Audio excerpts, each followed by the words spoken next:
This glassware manufacturer in Pas-de-Calais, France, is in a fragile state. Company officials say runaway energy prices are shattering profits. Today we are paying $200 per megawatt hour. Last year we were paying $12 per megawatt hour.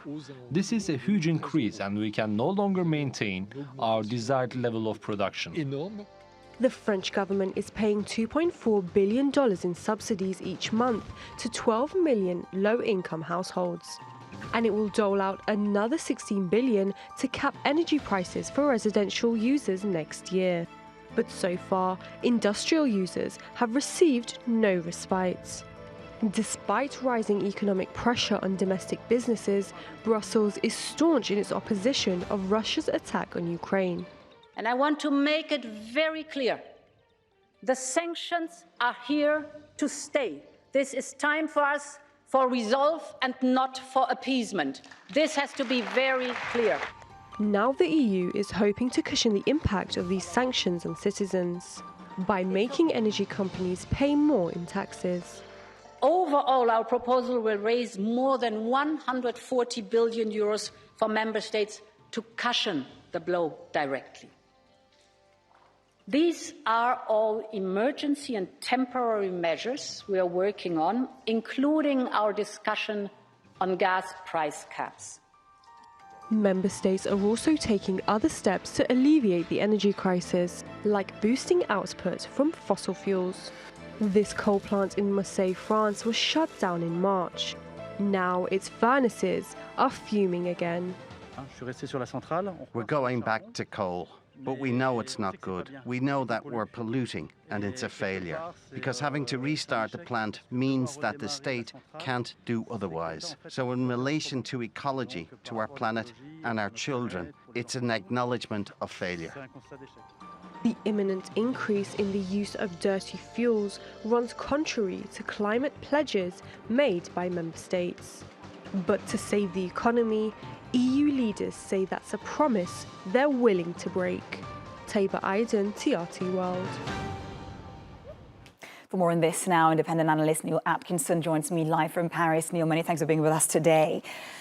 Can you first help us understand where do we stand in this energy crisis as winter is approaching?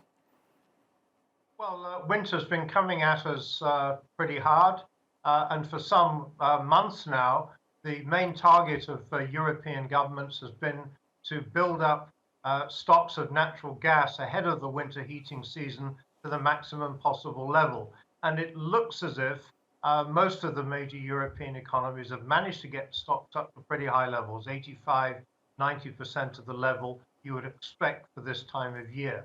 The problem is, though, of course, that forecasting what the weather is going to be like during the winter season is impossible. We just do not know.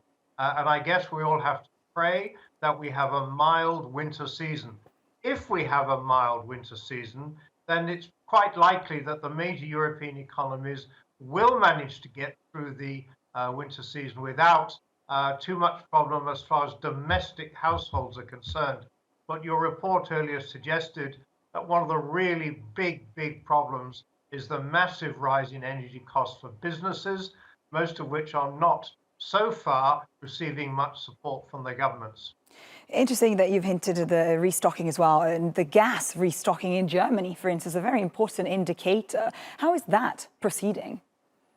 It's proceeding very well. They're getting towards between 85 and 90% of the normal level for the time of the year. The problem is, of course, that the behavior of the Russians is very unpredictable. From out of the blue a few days ago, they shut down the Nord Stream 1 pipeline again. So it's going to be very difficult. Russia has the ability, if it chooses to do so, to mess around essentially with the continued supply of gas. But the Germans and other Western economies have done pretty well, buying up LNG cargoes from other parts of the world. And on the other side of the balance, starting to put together some plans as to how demand can be better managed in the winter than might normally be the case. Right, and on this point, which decisions do you think the EU Commission has yet to take to help mitigate this crisis before winter? Well, carrying on with the point I was making then about demand management, which is, I suppose, a sort of fancy way of saying rationing.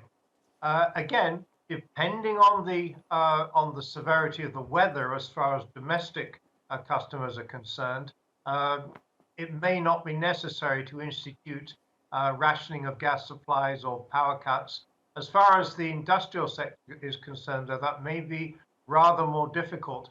So the individual countries, presumably supported by the European Union, may have to find some kind of way of rationing electricity and gas supplies, particularly to heavy industrial users. And if those users are not able to operate because their supplies are cut off, then they have to find some way of compensating them, because otherwise there is the threat of very high levels of unemployment caused by businesses that cannot afford to run their operations.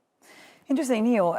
What about levies to companies in the energy sector? How effective do you think they will be, and how much money can it be raised in practice?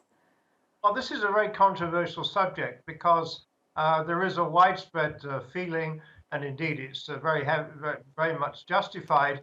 A lot of companies engaged in the production of energy, whether that be, well, essentially fossil fuels, some of the generators of electricity, are making windfall profits. There's no question of that.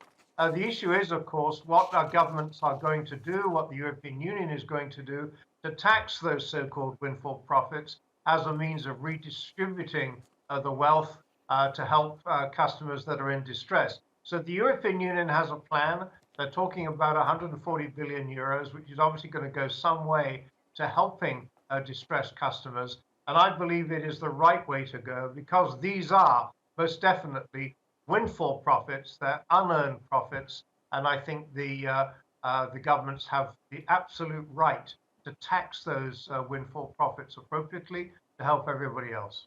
Right. And one last point, because there seems to be a lack of consensus in Europe when it comes to the price capping mechanism. Can you help us understand what's happening in the first place with the price cap, but also what are the reasons behind this lack of agreement in Europe?